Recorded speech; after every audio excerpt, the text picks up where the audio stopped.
Well, good afternoon, good morning to all of you, wherever you may be. Thanks for joining us this month, and thanks for joining me today. As the slide indicates here, this webinar is a look back on 2021 and a look forward on 2022 for nonprofit grant recipients. We've got a lot of interesting topics to talk about. Many of these topics we'll talk about as they came about in 2021, and then what it looks like in 2022.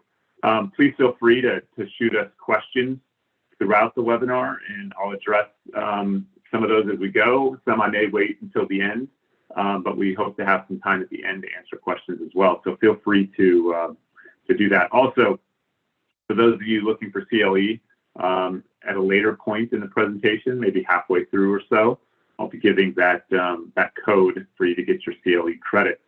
But for now, let's go ahead and jump right in. Here's our agenda. So we'll take a look at a few different items from 2021 that were hot button issues, and then we'll look at some hot button issues for 2022. So please give me an idea as well through the chat box if you like, if you have any questions as we go. All right. Well, given that we are still in the midst of the COVID-19 pandemic, although things are looking better, knock on wood, one of the hottest issues over the last 2 years, since the pandemic hit us about 2 years ago, was the PPP loan program. This loan program was for small businesses, but as many of you probably know, nonprofits for the first time were included in that group of potentially small businesses. And the loan program was significant. As of just earlier this year, the number of the loans topped over 10 million across the country. And that indicated, and that also included nearly $800 billion in loans given out. In terms of forgiveness, as many of you know, also this loan program, it was a loan program, but it was given out with the idea that many of these loans would likely be forgiven and replaced, and those lending institutions would be recouped by the federal government. Well, it looks like by and large, the vast majority of applicants and recipients of the PPP program did in fact receive relief. Of those 11 million folks that took loans, nearly 9.5 million of them received forgiveness, or at least I guess they applied for forgiveness. And that amounted to almost 700 billion in funds. The amount that was actually forgiven was just slightly a tick down from 9.4 billion applicants, and 9.2 billion of those, million applicants actually had their loans forgiven, totaling a tick less than the 680 billion sought for forgiveness. 668 billion was actually forgiven. So that's quite significant. What some of the things that we've seen, and with respect to this loan forgiveness, is how it's impacted federal recipients. A number of recipients that I spoke with took the tack that they weren't really impacted because their federal programs were continuing. And so because of that, many folks decided not to seek the PPP loan. And candidly, I think that ultimately was a good decision, as I've seen many contractors and nonprofits who were both given a loan and received federal funding have to repay that loan, even if the loan was forgiven. So the loan might have been forgiven in the context of that it was used for allowable expenses under the loan program, salaries, rent, things like that. But if the government was already paying for those things through direct and indirect fees and reimbursement, then the government viewed this as double dipping. And so what we saw in 2021 was both guidance and action by the government to claw back monies that had been, they viewed as double dipping. So it was obviously a very successful program, I think, but it did have some complications both at the outset in terms of getting the loans, but also it's had some complications in the forgiveness and recoupment area, and also the clawback. So one of those items that we definitely addressed in 2021 for a number of clients. I think a lot of this I just covered, but the PPP loans talked about different ways of forgiveness under the first draw or the second draw, and then the cautionary tale down here about not allowing the inclusion of the PPP covered cost in direct or indirect funding requests. Alternatively, the forgiveness of the loan could not be included in the direct or indirect. So again, one of those issues that we handled for a number of clients in 2021, and we're still seeing some vestiges of that here in 2022. And hopefully all of you have had, an overall positive impact by PPP program. Okay. One of the other areas that we saw a lot of activity in 2021 was the China initiative enforcement. So under the prior administration, China was deemed a significant threat to the U.S. economy and the U.S. overall. And the Department of Justice was given the directive to take a hard look at China's involvement in the United States. And so the China initiative enforcement was put into place. I think what we saw in 2021 were a significant number of actions, kind of a culmination of that administration perspective. About 80% of all economic espionage prosecutions brought by the Department of Justice would benefit the Chinese state. So there was obviously a strong focus on economic espionage as it related to China. And at least 60% of them had a nexus to China. So again, a very strong concern regarding China. There's clearly a strategic priority of countering Chinese national security threats as part of the prior administration's overall national security strategy. And, this initiative was led by the National Security Division. But I thought what was most interesting as I kind of prepared for this presentation was looking at the Department of Justice website, where they listed all the activity under the Chinese initiative enforcement. And we had 50 cases since 2018, 15 of which were in 2021, related to this initiative, where they were largely brought against academic researchers working under federal grants.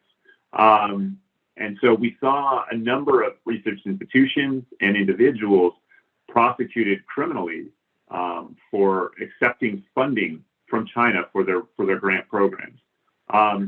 So this obviously impacts the grant world, the grant recipient world directly. And really what it goes to is making certain that when you're accepting funds from the U.S. government, are there any strings attached to commingling that funding with other organizations? A lot of times organizations will commingle funding. Maybe it's not always China, but it might be other third parties. Making sure you read your agreements closely to understand whether the United States wants notice of other funding sources being disclosed, whether they be for-profit, not-for-profit, or third-party, countries. With respect to China and kind of their investment in our research institutions, obviously they wanted access to, the results of that research, which, as everyone on this call probably well understands, that typically when the government or anybody pays for research, they want access to the results and maybe even the know-how that led to the results. And that's exactly the concern the Department of Justice and the administration had, which was the U.S. government's paying for research in order to get a leg up, potentially on China, among other countries and other organizations. And the last thing it wants is the results of that research actually being given to the country in which we're competing. So, but it's not a small matter, right? As we're talking about here, it's not a civil matter, it's a criminal matter. And so making certain that you understand what strings come in your research grants and any grant when it comes to accepting additional funds from other sources. So that was something we kept a close eye on last year. I don't expect this to keep up with the same vigor, given the change in administration. Obviously, a lot of those cases in 2021, they started well before 2021, before they led to a prosecution or some kind of settlement in 2021. So I think those are probably petering out to some degree, but it's still a cautionary tale of making sure you pay close attention to what's in your grant agreements.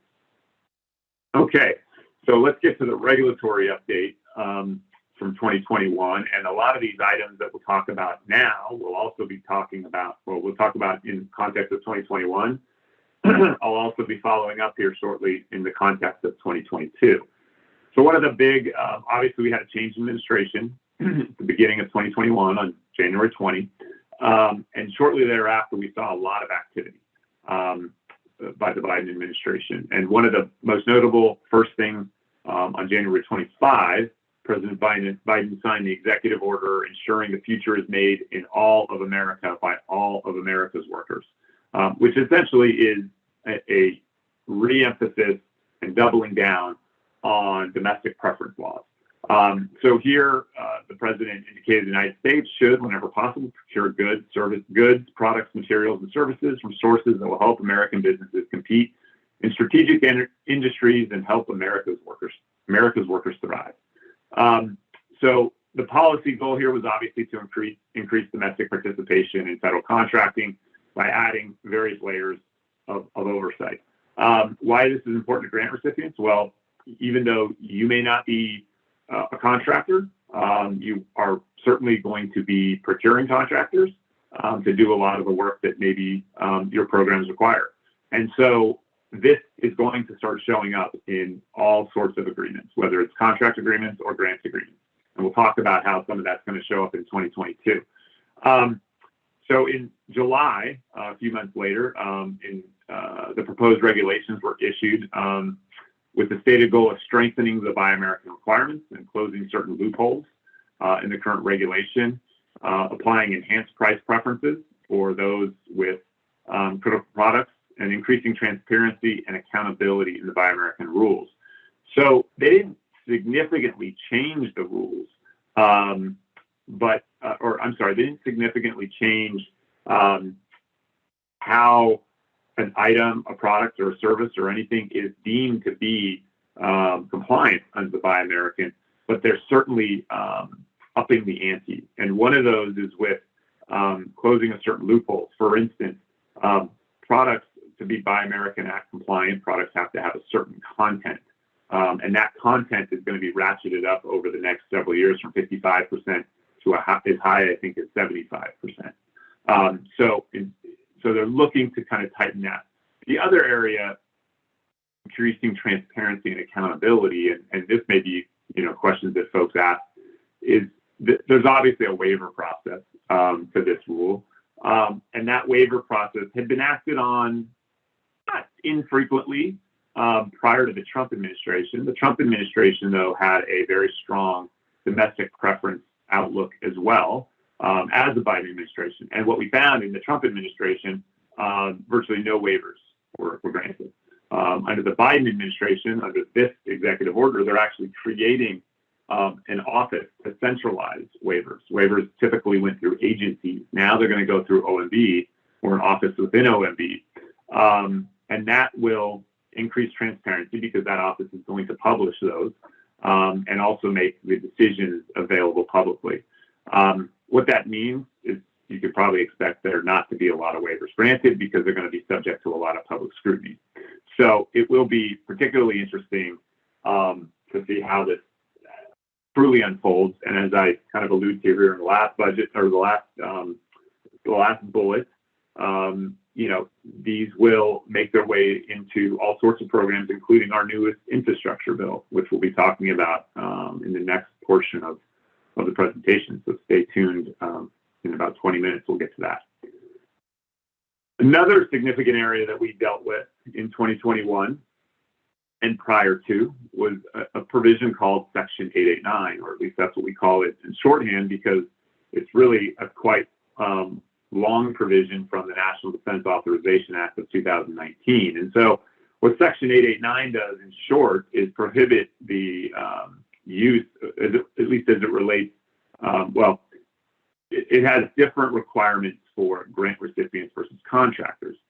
With respect to grant recipients, it's a prohibition on the use of federal grant funds for certain telecommunications and video surveillance services and equipment.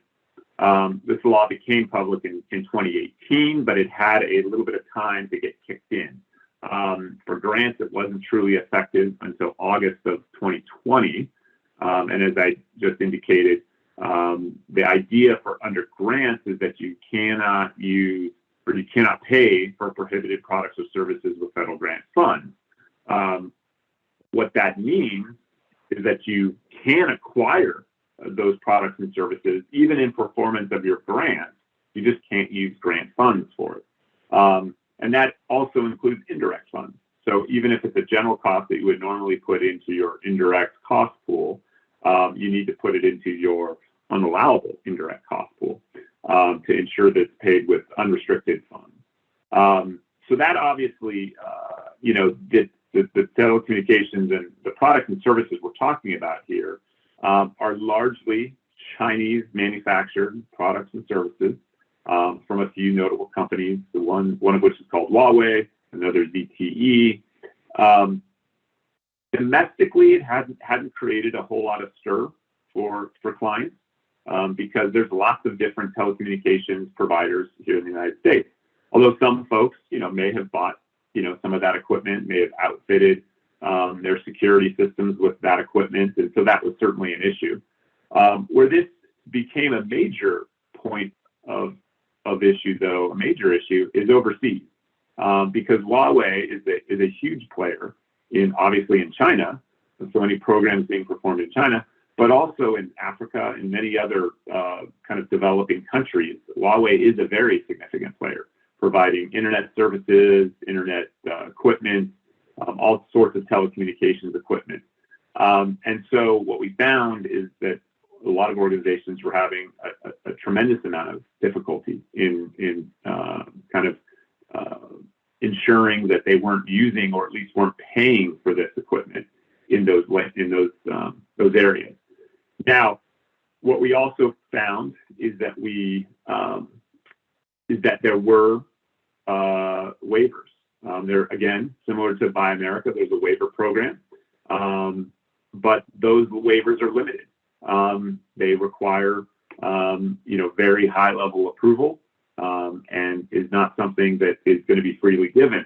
That said, USAID, who obviously funds billions of dollars of programs across the globe outside the United States, did obtain a waiver from the Defense and National Security group, and that waiver allowed for organizations to use certain prohibited products and services, but that waiver is set to expire later this year. So we'll again talk about that in our 2022 outlook. Okay. One last point on limited interpretations on Section 889. So some organizations took the approach, well, in order to not use this stuff, it's not so much that we aren't using it, but we'll create firewalls, or we'll create some sort of, we'll use encrypted email, even though it may travel across Huawei service internet. And that actually, there has been some discussion with the government on those points, encrypted email, and that is something that was not deemed allowed. The bottom line is that this is viewed as a outright prohibition, and that you cannot use, for grants, you cannot use federal funds. And it starts also at $1. What we saw a lot of last year were a number of organizations that held conferences, where government folks attended. They paid a registration fee, a few $100s, let's say. And with that, they made them complete a form that that required their certification to Section 889 compliance. And sometimes those forms were overreaching because, as I noted, the requirements for contractors are quite a bit different, and procurement funds under the FAR are quite a bit different than the requirements for grant recipients under the uniform guidance. And so we looked at a lot of forms for a lot of different clients, and sometimes we flagged that form as not being having the right certification because they're much more restrictive on the FAR side than they were on the grant side. So if you are presented with one of those forms, make sure you take a close look at the reps and certs you're making.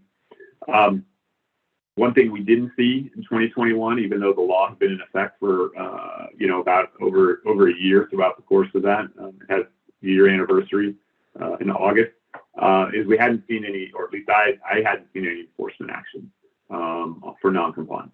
So that obviously will be something we look for in 2022. Okay, another area of a lot of development in 2021 was minimum wage. The president, as I mentioned, lots of executive orders. Another one was in April, where the president, after attempting to increase minimum wage across the country at all levels through legislative action with Congress, after that failed, he went ahead and issued an executive order seeking to increase the minimum wage for federal contractors to $15 an hour. A final rule on that was issued in November, and that goes into effect, or went into effect at the end of last month for covered contracts. So why is this important to you, especially with that sub-bullet right there, that it doesn't encompass grants? Well, covered contracts is a bit of an odd duck when it comes to what it covers. And in fact, it covers cooperative agreements, even though it doesn't cover grants. We saw this in the vaccine mandate as well, which I'll be talking about in a second. So it's important to nonprofit federal grant recipients because I use the term federal grants, a lot of folks use the term federal grants, but they're actually cooperative agreements. The cooperative agreement is distinctly different.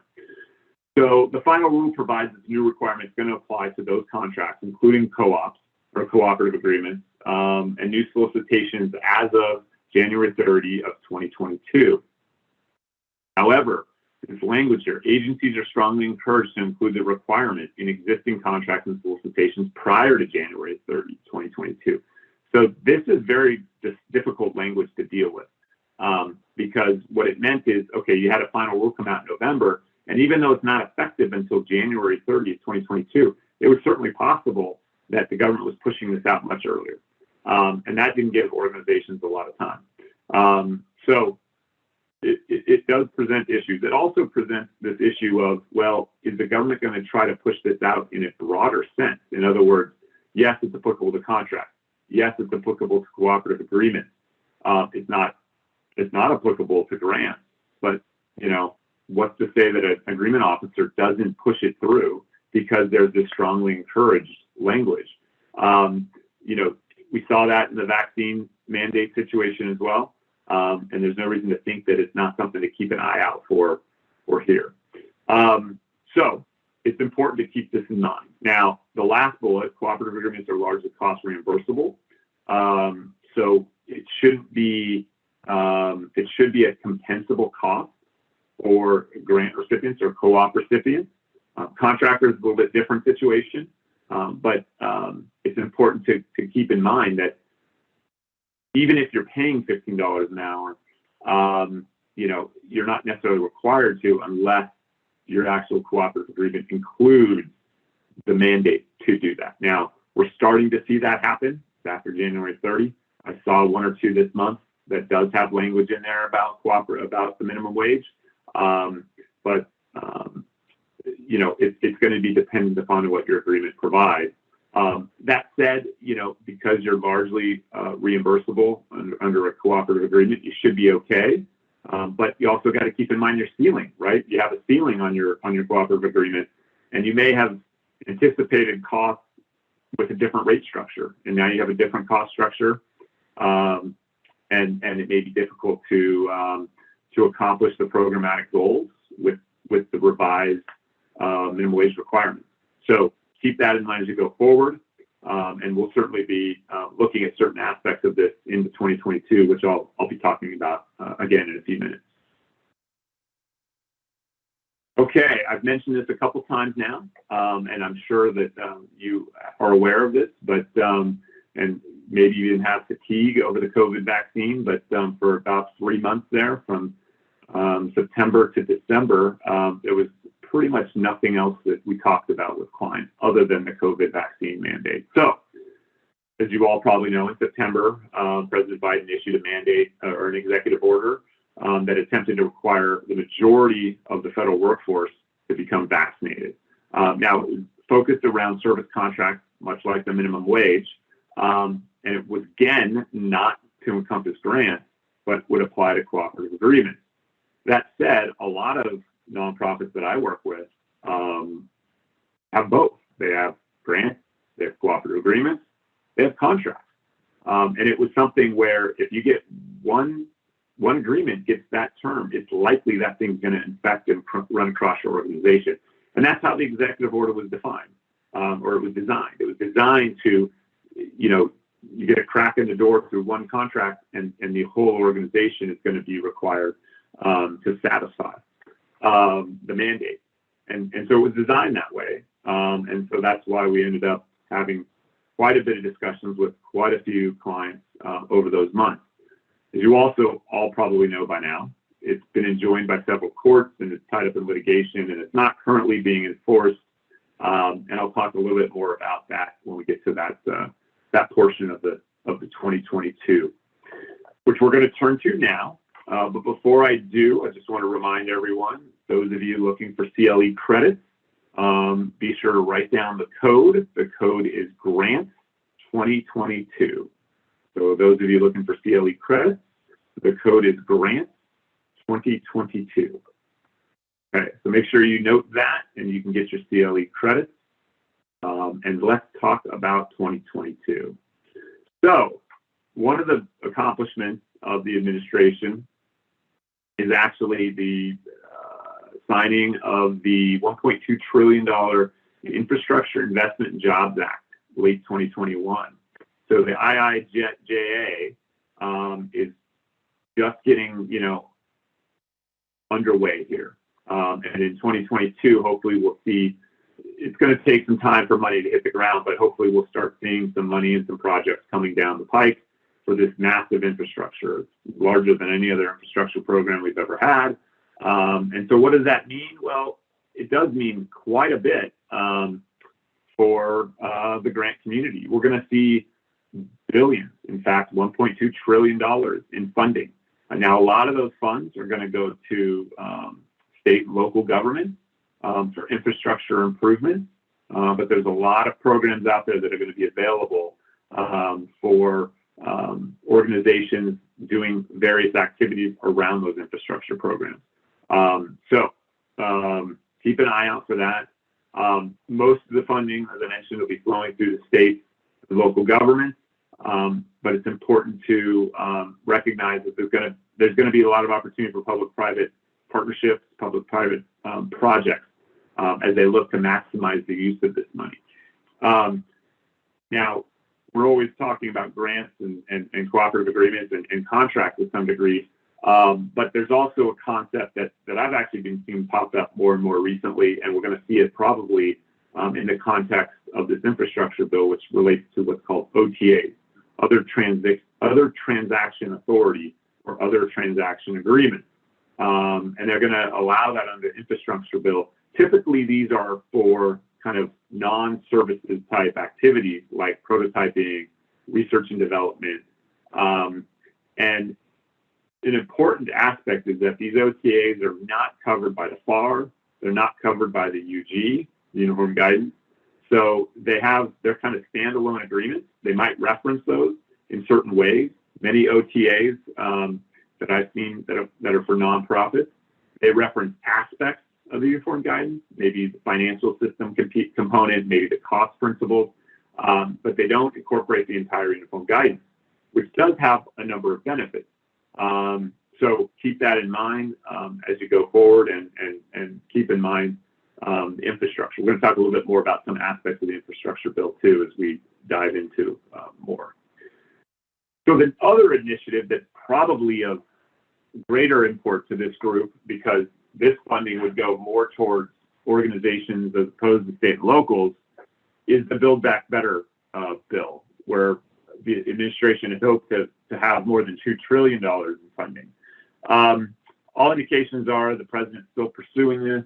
Obviously, there was a hang-up in the Senate with a couple of key Democratic senators, and supposedly discussions are ongoing, but things have been relatively quiet. And given kind of the most recent events this week, and particularly today in Europe and with respect to Russia, I have to imagine that the Build Back Better, while it's still, Biden has indicated it's still of interest, it's probably going to take a backseat to a number of things.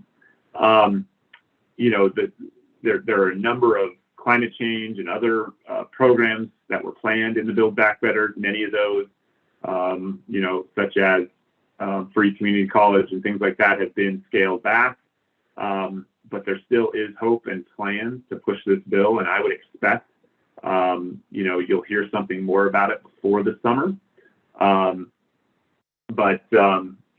Because I think it would be a good feather in the cap for the Democrats to get this thing through before the campaign season really kicks off. So I don't think it's done, but in terms of talk, I don't know whether it will ever come to fruition, and certainly it would probably mean a lot to this group if it does. So keep an ear out and an eye out for that in the coming months. Okay, so now I'm going to hit kind of the regulatory items that we talked about in the first portion. I'm going to hit a number of these now because a lot of these are carrying through to 2022.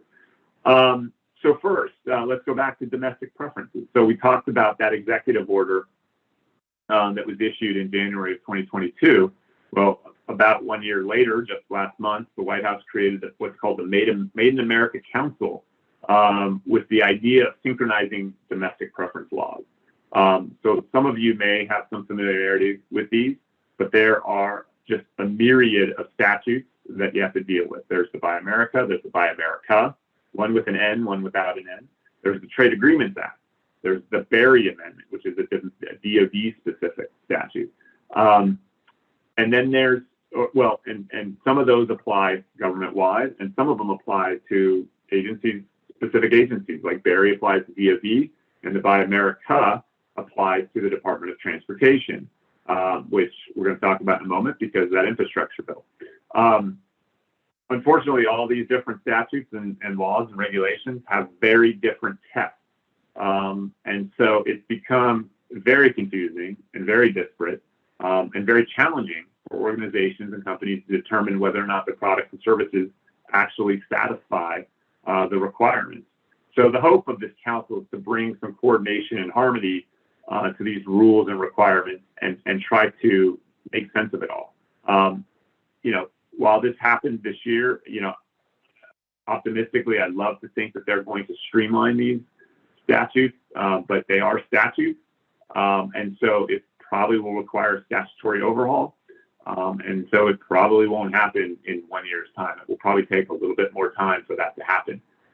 Nonetheless, I think it's great that maybe there's some strategy, some coordination of this, and hopefully this council will have some ideas, in the year that might lead to some real substantive change and improvement to that whole construct.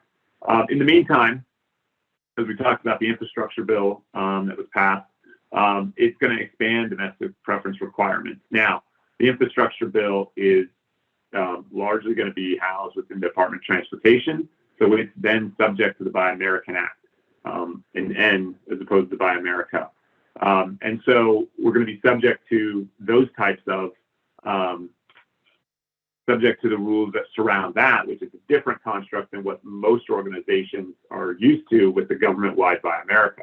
The Buy American Act is actually quite a bit more stringent. While it does provide or impose preference for for domestic, it's, again, difficult to get waivers, and those preferences are largely deemed to be requirements. So that has always been a challenge and will probably continue to be a challenge, especially given that all the preferences have to be vetted and approved by that overarching body, or all the waivers, by that overarching office out of OMB. So I don't expect a whole lot of relief there. So I do think there's going to be some challenges in this money actually hitting the streets and being performed upon, because these requirements can be onerous and organizations may not be able to pivot quick enough to move their operations, their domestic or their manufacturing operations to the U.S. The Berry Amendment is another requirement I mentioned relates to DoD, but under the infrastructure bill, they have provisions in there that ensure that PPEs, personal protective equipment, that really became in vogue during the COVID pandemic, purchased by DHS, which would include FEMA, HHS, and Veteran Affairs are Berry Amendment compliant. So that requires 100% domestic content. So that could be a significant issue as well for any programs that would require programs running through these agencies that would require the acquisition of PPEs. So keep an eye out for that as well. Before I jump on, I see that we do have a couple questions. Let me take a look at these real quick. With respect to infrastructure-related funding, are you aware of whether will nonprofits be eligible funding set aside based on organization's profile? Typically, the answer to that is no. While those organization profiles, women-owned, minority representation, et cetera, are very common in the contracting context, they're not typically viewed or considered in the nonprofit grant context. So my guess is that the answer to that is probably no, but it's a great question and something to keep an eye out. This administration obviously will be far more focused, far more open to those concepts than the prior administration. So it's possible, but I've never seen that before in the grant context. One thing to keep in mind is if there are contracts that are looking for women-owned, et cetera, we've had clients who have a nonprofit, but they'll create a for-profit entity that may even be able to compete as a small women-owned business if it's a women-owned organization or a women-run nonprofit, but they might be able to create a nonprofit or a small business that could then pursue some of those distinguishing features. And then also, I will add, though, in the kind of private foundation area, those factors will weigh heavily and have weighed heavily, and we're seeing increased weight of those factors in the private sector as well. One other question: with increased focus on climate change, any thoughts on whether ESG goals may be a consideration with respect to grants? What I would say is that they absolutely could be. And I think it's going to be important to get to the agencies when they're thinking about issuing notices of funding, and seeing if the agencies will include information on ESG goals as part of their notice of funding application, so you can help shape that. I don't know if they'll think about it on their own. I would hope they would. And again, I think this administration is obviously much more inclined to do that than prior administration or the prior administration. But oftentimes they've got a lot of priorities, and so it doesn't hurt to get in front of the agencies that are issuing programmatic funds and see if you can't help shape some of those. Okay, let's move on to Section 889 and minimum wage. So we talked about Section 889, what it is. I indicated there was a waiver process in place that USAID had obtained for organizations working overseas. And that actually expires at the end of the fiscal year, so September 30, 2022. So what to do? Certainly it's not as though a whole lot of new service providers have probably popped up in Africa, and certainly it's impossible to probably find anybody else in Southeast Asia than Huawei or other Chinese entities on that list.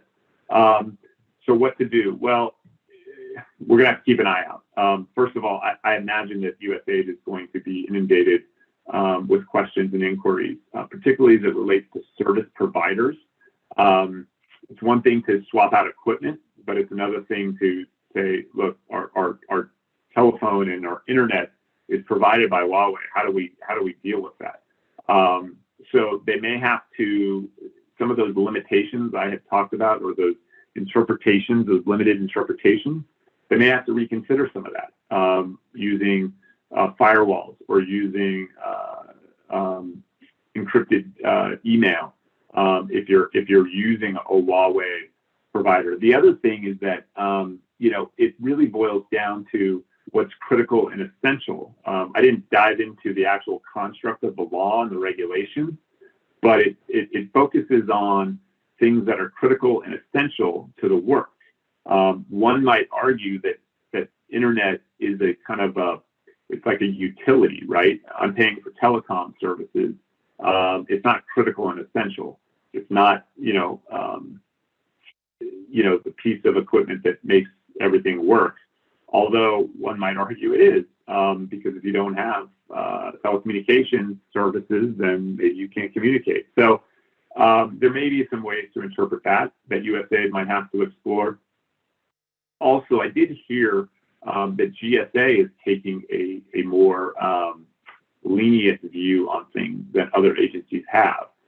For example, someone did make the pitch to GSA that a third-party service provider like a Huawei providing internet, or telecommunications wasn't essential or critical to the contract. Now, I don't know what the contract was for, and certainly in a contract context that may be true, because maybe it was a manufacturing contract and it didn't require extensive communication. So I don't know all the ins and outs of that, but I did hear that GSA is looking at things a little bit more leniently, and there may be some additional guidance coming out on that. So that is something to absolutely keep your eyes and ears open for. We will be doing that as well, and providing alerts to that point if it comes about. Because as September 30 gets closer and closer, I know a lot of clients I work with and a lot of organizations overseas will have some challenges. Okay, minimum wage. So again, applicable, potentially through cooperative agreements and contracts, and that went into effect just last month. But like we talked about with vaccine, it's also being challenged in courts. There's two different cases, one in the District Court for the District of Arizona, another one in Texas. Overall, it's still generally in effect for government contractors and recipients of COAGs, but the 10th Circuit recently issued a nationwide injunction from enforcing the rule against seasonal recreational companies.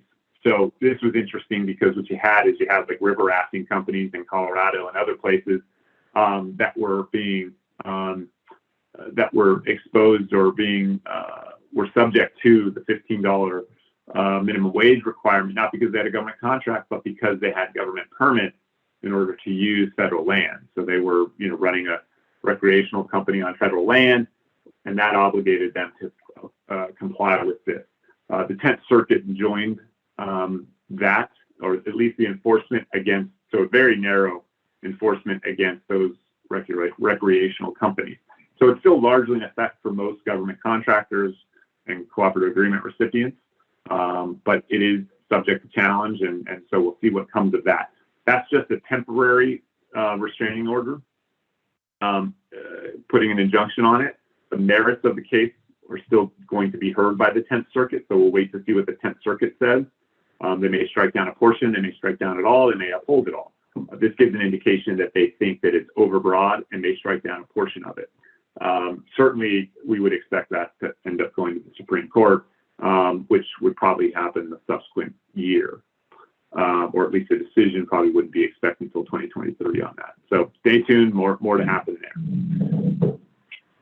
Coming back around to COVID, which is also subject to litigation right now. So as most everyone probably knows is that the vaccine mandate was enjoined by several courts.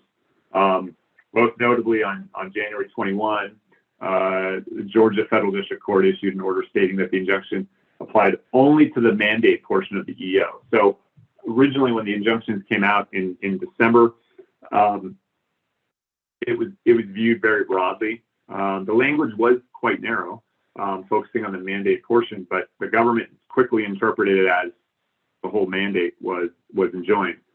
That Georgia court came out and clarified and said, look, only the mandate portion. The masking, the social distancing, and having that coordinator were not enjoined, which is an interesting thing from a legal perspective because the argument is that it's overbroad, that the president didn't have the authority to impose the mandate, but I guess he has the authority to impose masking, social distancing, and having a coordinator. I'm not sure where you draw the line in terms of what he did have. If it's about health and safety, and the states generally, having the province of health and safety, which is kind of the basis, then you think masking and social distancing would have been enjoined as well. Anyhow, the court clarified that its injunction, which is nationwide, only applied to the mandate portion. These other aspects were not enjoined. But the government hasn't really changed its position on it. The government came out shortly after the injunction and said that while the clause may be included in the contract, it won't be enforced. And the clause is not just about the mandate, it's about masking and distancing and having that coordinator. So right now, it's not being enforced, period.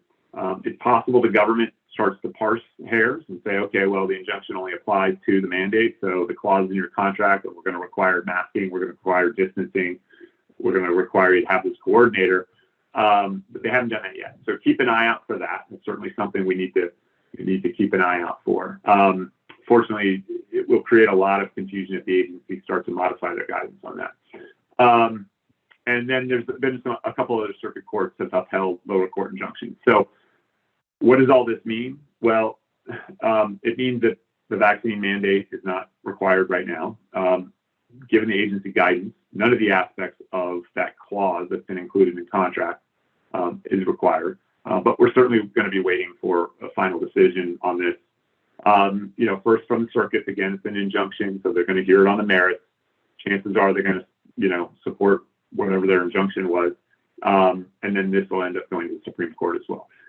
Given kind of where COVID stands right now, and it's kind of not peaking anymore, Omicron is kind of going down. You wonder whether or not the administration will rescind the executive order altogether, making all of this moot. That's a possibility. Of course, if, another variant pops up and we're back, to, a more heightened concern, then, maybe the administration doubles down on this. So we'll have to wait and see how this progresses. With that, I'm going to pause for a few minutes and let folks present any questions. But while folks are thinking about questions they might have, let me put a little pitch in for our next program. So please mark your calendars and join us for next month's webinar on nonprofit chapters and affiliates. This is going to be on March 24, and in light of the local guidelines and easing of the COVID restrictions, we're pleased to announce that this program is going to be in person. And so it's going to be backed by popular demand is our networking luncheon. So hopefully you can join us in person at the Venable DC office, as we've had a couple of years of just these webinars. So looking forward to hopefully having you folks come to the office and participate.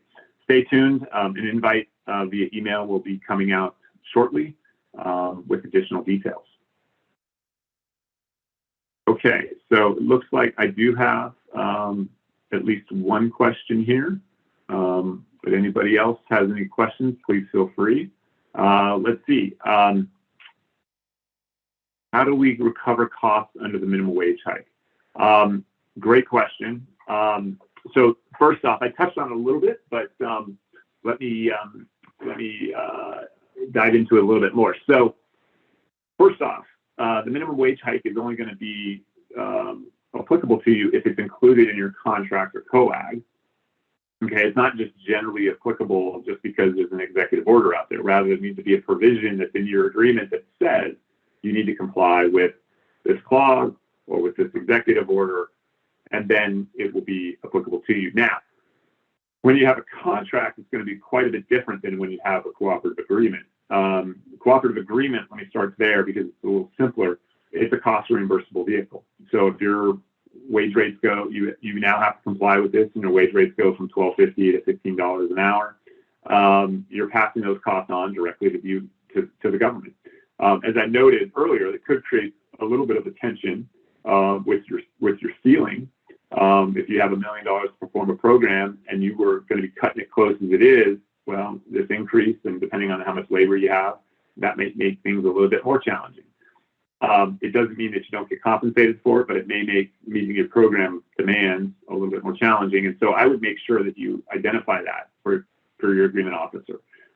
It may be worth, seeking additional funds. Those funds might not be available.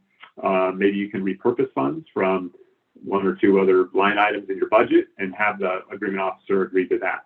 So I don't see it being a tremendous burden on the cooperative agreement side, except for making sure that you plan for it. On the contracting side, on the other hand, could be quite a bit different. There's no question the government is liable for it, but it's how you present it to the government, whether you get paid for it or not. When the government imposes a change that's going to have an impact, you're entitled to, a request for equitable adjustment. So it's a matter of making sure that you capture these costs and that you present these costs to the government. Don't be surprised if they're going to push back. They're going to require documentation. If you were already increasing wages, one thing we saw is that if folks were already intending to increase wages, would the government then pick up the cost now because it's required? So there are areas on the contract side where this could be a little bit of an issue. So make sure that you're documenting things correctly. Make sure that you submit an REA, and if need be, you turn that REA into a claim so you can push that forward. The best thing is, if it's being pushed on to you through a modification, is to not accept the mod until you've had a conversation with the contracting officer about covering the added cost. If the requirement is in a contract that you bid on, then you should have planned for $15 an hour because you were on notice of it. And that will be a more difficult claim or REA to make, because the government will argue that you just underbid the contract. But if it's being pushed on you through a modification, that's a little bit different, and you have a little bit more leverage. Although the government will at some point probably require you to sign the mod. They're not as bilateral as the government makes out, but you can at least have a conversation with the contracting officer about the added cost, and the government needs to go find funds to fund those added costs. Very good question. Let's see. I think I have one or two more here. Question here. Will there be on data privacy and protection, will there be an expectation for increased practices supporting such aside from HIPAA? From a grant perspective, so in the contract world, cybersecurity is a significant issue. There's the CMMC program that is kind of being reworked now. There's a number of different concerns on data privacy, as it relates to government contracts. With respect to government grants, it hasn't really made its way there, other than, like you say here, HIPAA. I think that is probably something that is on the horizon, but I don't see that happening anytime soon unless there's some cataclysmic, something happens that really pushes that. Because those types of measures are significant from a cost perspective and will take a significant amount of time for grant recipients to improve their IT systems, their cybersecurity systems. And given that they're not similarly situated to contractors, pushing that for contractors has been, years in the making through the CMMC, and that only is applying to DoD contractors to start with. it will eventually apply to commercial contractors because GSA is talking about having a similar program. I think after that, then you might see it being pushed to grant recipients. A great question, but I think that's probably on the horizon in the next 5 years or so. One other question here, given the prevalent use of social media and IoT, should there be any concern that there may be an expectation of grantees securing cybersecurity insurance on top of business insurance? I don't think you're going to see that expectation from the government. I think the government loathes putting insurance requirements on contractors and grant recipients because they don't assess it. They don't do a very good job of assessing it on a programmatic basis. That said, I think it's absolutely something that grant recipients should consider and something that they should, it's something they can then bake into their indirect rates because, there's no question that cybersecurity, again, going back to the last question, is a growing issue, growing area for grant recipients, just like everybody else. On that Chinese initiative stuff that was all focused on economic espionage. That was through more direct means. Cybersecurity is more indirect means of people acquiring information.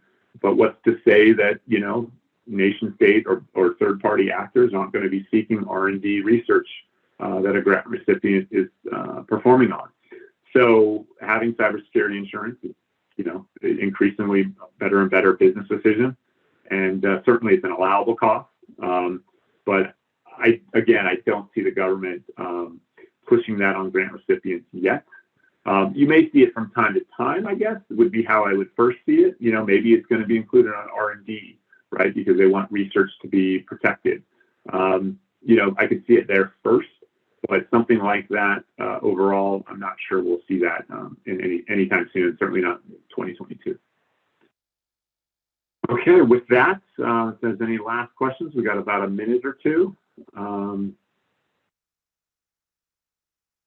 Okay. Well, I will say it's been a pleasure. Thank you all. Again, those of you who might have missed the CLE code halfway through, I'll give it to you here at the end. Grant 2022 with the code. And thanks for joining us today. And we hope that you can join us next month in person. Take care and have a great afternoon.